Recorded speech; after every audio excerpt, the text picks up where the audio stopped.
Tell me your Florida strategy, if there is one. Florida strategy, we have a strong grassroots campaign going in Florida. It's mostly a lot of grassroots supporters. We're not dropping a lot of money in Florida. It's all grassroots. Like I just told some other people, it's 50 delegates, winner take all, and you have to spend at least $10 million to really have a presence in Florida. And it's not cost effective for anybody except for whoever wins, and whoever wins is going to be out $10 million. But there are 50 delegates in a contest where you need about 1,100. So are you guys running any ads here? I haven't seen any. I haven't seen any ads on television, on radio. We're not putting money into ads here. We have ads running in Nevada, Minnesota, and a couple other states. But we're not running ads. So like I said, we're not. We decided it was more cost effective to just do a grassroots strategy. Are you guys doing anything on election night? Any events here? Is Ron Paul going to be in the state on Tuesday? It's all supporter events. How do you guys feel about that? There is a lot of decentralization from your supporters. They're not doing a lot of things that aren't officially connected to the campaign, particularly in a state here where you guys aren't running a very large operation. What's the campaign's position on that? Well, we love it. We like that our supporters are enthusiastic and take the initiative to do things on their own, and it helps us a lot. And the fact that it gives us the opportunity to shift the resources where we can see the campaign can use it better, as opposed to putting resources in places where grassroots might help us out and be stronger.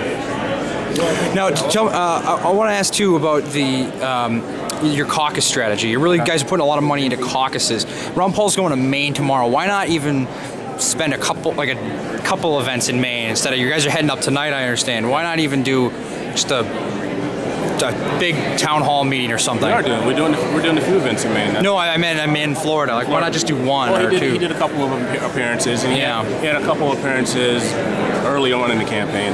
But I mean, he can only do so much. He has a day job in Congress. He has to go back to his district and work too. He was in Iowa and New Hampshire for just about every week for a year, and he did a little bit in South Carolina. And he's campaigned in Minnesota already. He's campaigned in Nevada. He's campaigned in Louisiana. So he's been all over the place. Yeah. Now, where after Maine, what are your plans as far as where you're going, where Ron Paul's going? You guys are putting a lot of money into Nevada, as you've seen. Nevada, Minnesota. And then it goes on from there. I think Louisiana and Missouri, Louisiana, Missouri are next after that. Will he be in Nevada next week? Yes.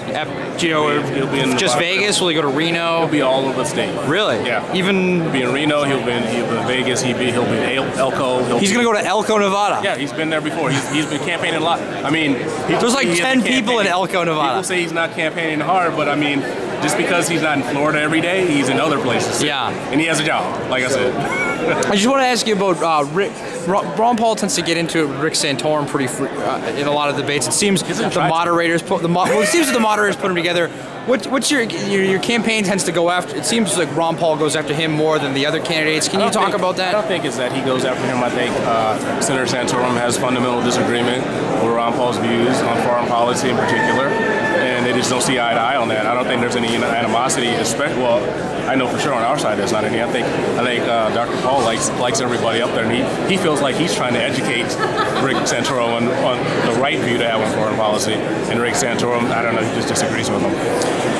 What about Paul's position on the space program, particularly in a state like Florida, where there's a huge part of the economy? Well, his district is near the Houston area, so he understands space policy. But he realizes that, I mean, it is sort of silly to talk about putting up a lunar space station when we're in $15 trillion in debt. It doesn't make any sense. So that's what he wants to focus on, priorities here. We can talk about space when we have money to take care of things here.